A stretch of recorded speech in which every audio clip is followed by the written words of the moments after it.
بسم اللہ الرحمن الرحیم۔ ناظرین السلام علیکم۔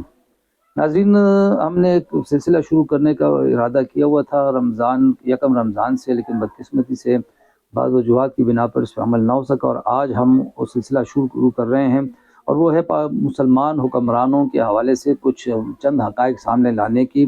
ناظرین، بدقسمتی سے حالیہ دنوں میں ایک فیشن سا بن گیا ہے تاریخ اسلام کو مسخ کرنے کی، اپنی تاریخ سے اپنے نوجوان نسل کو برگشتہ کرنے کی، کہ مسلمان حکمرانوں کے حوالے سے صرف یہی بتایا جاتا ہے کہ بس وہ صرف قتل و غارت گری کرتے تھے، جنگیں کرتے تھے، سازشیں کرتے تھے۔ کوئی نہیں بتاتا کہ بھئی ان کے دور میں اچھے کام بھی ہوئے، فلاحی کام بھی ہوئے۔ اور بقول ہمارے میجر عامر صاحب کے، وہ کہتے ہیں کہ یہ جو ہمارے مرعوب فکر بھکاری ہیں، یہ نوجوان نسل میں مایوسی پھیلانے کے کام پہ مامور ہیں۔ ناظرین، ایسے ہی لوگوں کو جواب دینے کے لیے ہم نے یہ سلسلہ شروع کیا ہے۔ ہوا ایسا کہ غالباً صدر ایوب کے دور میں جب اسلامی نظام کے نفاذ کے مطالبات اٹھنے لگے، تو حکومت نے جان چھڑانے کے لیے یہ کہہ دیا کہ بھئی کون سا اسلامی نظام نافذ کیا جائے، کون سے فرقے کا، کون سے گروہ کا، کون سے عقیدے کا، جس کے جواب میں اس زمانے کے جید علماء کرام تمام فرقوں کے تمام مسائل کے اکٹھے ہوئے اور مشہور زمانہ 22 نکات تیار کر کے حکومت کے حوالے کر دیے کہ یہ ہے اسلامی نظام کا خاکہ۔ تاہم حکومت اس سے بھاگ گئی تھی۔ اس زمانے میں ایک بہت بڑے لکھاری تھے، مصنف تھے، محترم رشید اختر ندوی صاحب۔ انہوں نے یہ کتاب لکھی تھی، اگر میں آپ کو دکھا سکوں، یہ مسلمان حکمران۔ ناظرین، کیا شاندار کتاب انہوں نے لکھی اور کیا محنت کی ہے اس کتاب پہ انہوں نے، اور اس کتاب کا مقصد عالم اسلام کے ان روشن چہروں کو سامنے لانا تھا کہ جنہوں نے اپنے دور میں ایسے فلاحی کام کیے کہ جن میں سے بعض کی مثال تو موجودہ دور میں بڑے سے بڑی فلاحی ریاست میں بھی نہیں مل سکتی۔ اس کتاب میں انہوں نے حضور نبی کریم صلی اللہ علیہ وسلم سے لے کر پھر سلطان ٹیپو شہید تک کم و بیش 70 ایسی شخصیات کا ذکر کیا ہے کہ جنہوں نے اپنے دور حکمرانی میں شاندار کردار ادا کیا اور کارہائے نمایاں انجام دیے، اور فلاحی ریاست کے تصور کو اس زمانے میں زندہ کیا، اور تاحال ان کی مثالیں موجود ہیں۔ اس ضمن میں ہم بھی کوشش کر رہے ہیں کہ ان میں سے کچھ شخصیات کو سامنے لائیں۔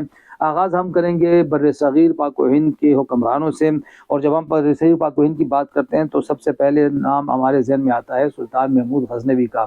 سلطان محمود غزنوی، ناظرین، تاریخ کا ایک بدقسمت یا خوش قسمت، آپ جو بھی کہیں، چیپٹر ہے، باب ہے، شخصیت ہیں کہ جن کے چاہنے والے بھی انتہا پسند ہیں اور جن سے نفرت کرنے والے بھی انتہا پسند ہیں۔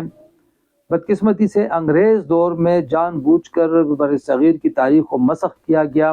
اس زمانے میں جو کتابیں لکھی گئیں، جن کتابوں کی حوصلہ افزائی کی گئی، ان میں محمود غزنوی کو صرف و صرف ایک لٹیرا دکھایا گیا، ثابت کیا گیا، اور یہ کہا گیا کہ جی وہ ہندوستان اس لیے آتا تھا کہ وہ ہندوستان کے مندروں میں موجود سونے ہیرے جواہرات کے جو ڈھیر ہیں وہ افغانستان لے جا سکے، لیکن یہ بہت من گھڑت باتیں تھیں، اور ان دنوں اس حوالے سے اس پہ کافی کام بھی ہو رہا ہے، اور یہ اس پہ بھی ہم ایک پروگرام کریں گے۔ لیکن فی الحال ہمارا موضوع سلطان محمود غزنوی کے وہ فلاحی کام ہے کہ جن کا بہت کم ذکر ہوتا ہے۔ ناظرین، اگر ہم بات کریں سلطان محمود غزنوی کی، تو یہ حقیقت ہے کہ اللہ تعالیٰ نے انہیں بت شکنی کے سلسلے میں ہزاروں من سونا، جواہرات اور نہ جانے کیا کچھ عطا فرمایا۔ اس نے بت شکنی کی تو ہندوستان کے وہ زر و جواہر جو ہزاروں برس سے ہندوستانی بت قدوں میں بند پڑے تھے، جو بھوکے انسانوں کے منہ سے روٹی چھین کر اور جو انسانوں کو محتاج رکھ کر جابر ہندو حکمرانوں اور برہمنوں نے یہاں ایک طرح سے دفن کر دیے تھے، وہ ساری دولت وہ انسانوں کے استعمال میں لائے۔ بلا شبہ وہ یہ ساری دولت غزنی لے کے گیا، اس میں کوئی شک نہیں، لیکن اس نے ساری دولت غزنی کے خزانوں میں دفن نہیں کی۔ ایک محتاط اندازے کے مطابق اس نے یہ دولت اپنی 2 لاکھ سپاہ میں تقسیم کیا، اور اگر ہم حساب کریں تو اس زمانے میں جو لوگ کثیر العیال ہوا کرتے تھے، تو 2 لاکھ خاندان، مطلب یہ ہوا کہ کم و بیش کوئی 20 لاکھ لوگ اس دولت سے صرف اس کی فوج کے مستفید ہوئے۔ اس کے بعد انہوں نے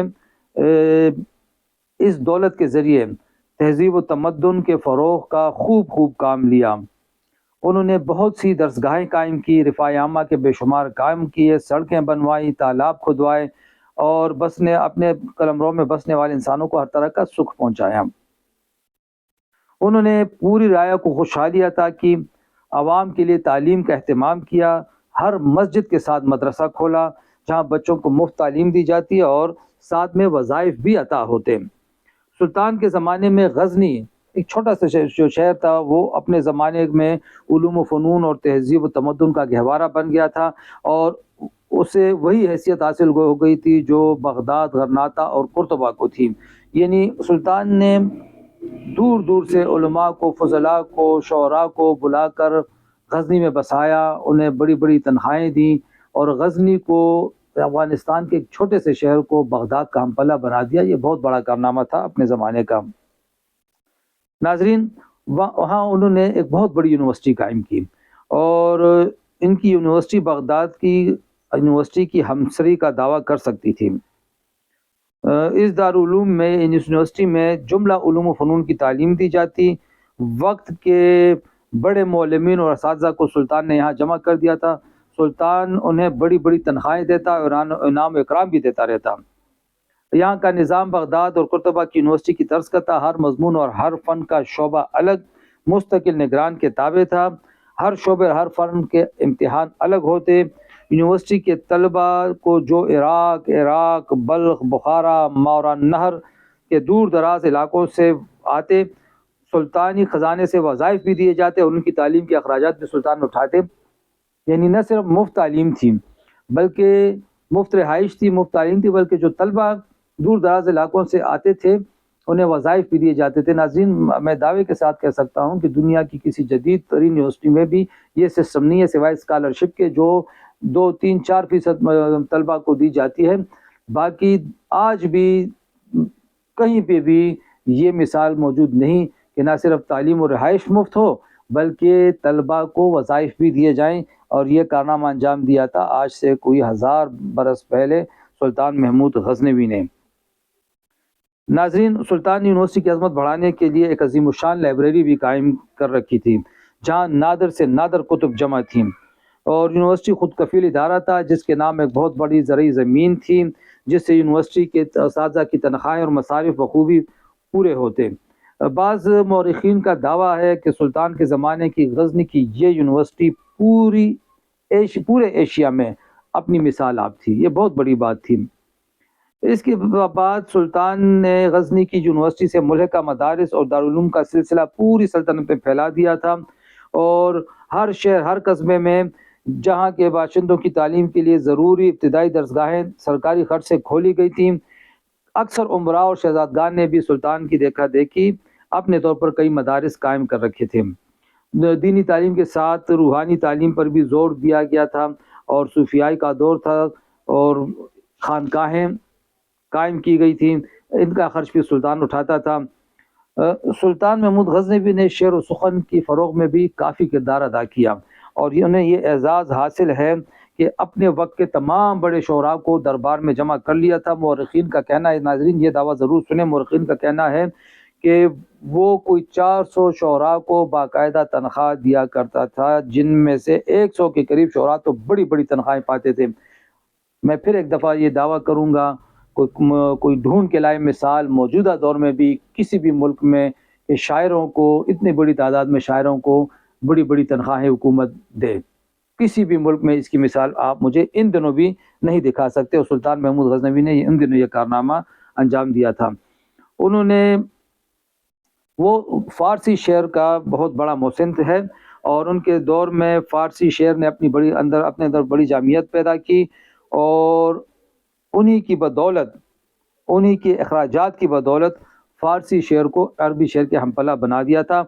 انہوں نے منوچہر بلخی، حکیم انصری، فرخی، اسدی توسی، دقیقی اور فردوسی کو نہ صرف روشناس کرایا بلکہ انہیں شاعری کی مسند پر بٹھا کر زرعی تاج بھی پہنائے۔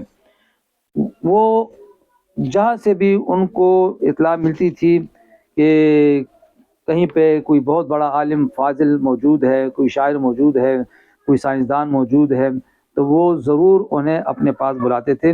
البیرونی کا نام سنا ہوگا، وہ بھی انہی کے دور میں ہندوستان آئے تھے۔ اسی طرح تاریخ اسلام میں یا کسی بھی دوسری قوم کی تاریخ میں محمود غزنوی کے سوا کوئی بادشاہ ایسا نہیں جس نے 400 شعراء کو وظائف دیے، اور شعراء کو وظائف دینے کے علاوہ جن علماء اور فضلاء کو وہ وظائف دیا کرتا ان کی تعداد تو ہزاروں تھی۔ ایک جگہ یہ بھی بیان ہوا ہے کہ وہ ہر سال اہل علم میں کوئی 4 لاکھ درہم بطور انعامات تقسیم کیا کرتا تھا۔ یہ بہت بڑی رقم ہے، اور انہوں نے اصل میں لوگوں کے، لکھاریوں کے، اہل قلم کے وظائف مقرر کیے ہوئے تھے، اور یہ 4 لاکھ درہم انہی پہ خرچ ہوتے تھے۔ ان کے دور میں علوم و فنون کو خوب فروغ ملا۔ ناظرین، ہم نے ہمیشہ سلطان محمود غزنوی کو جو جس کردار میں عام مورخین نے پیش کیا ہے، ہم نے انہیں ہمیشہ اسی طرح دیکھا، لیکن جس طریقے سے ان کا کردار کے یہ جو گمشدہ پہلو ہیں، جو نگاہوں سے اوجھل پہلو ہیں، وہ سامنے لانے ضروری تھے۔ وہ اپنے وقت کے ایک بہت بڑے فلاحی حکمران تھے۔ انہوں نے جو دولت جمع کی تھی وہ اپنے بچوں کے لیے صرف نہیں رکھی، بلکہ اس دولت کا بہت بڑا حصہ انہوں نے بقول مورخین رفاع عامہ کے کاموں پر بھی خرچ کیا، اور یہی وجہ ہے کہ ان کے اس کردار کی آج بھی بہت سے غیر جانبدار اور غیر متعصب مورخین گواہی دیتے ہیں، اور ہمارے یہ فرض ہے کہ مسلمان حکمرانوں کا یہ کردار بھی سب کے سامنے لائیں۔ انشاءاللہ اس سلسلے کی دوسری کڑی میں ہم برصغیر کے ایک اور حکمران کا بھی اسی طرح کا کردار آپ کے سامنے پیش کریں گے۔ خدا حافظ۔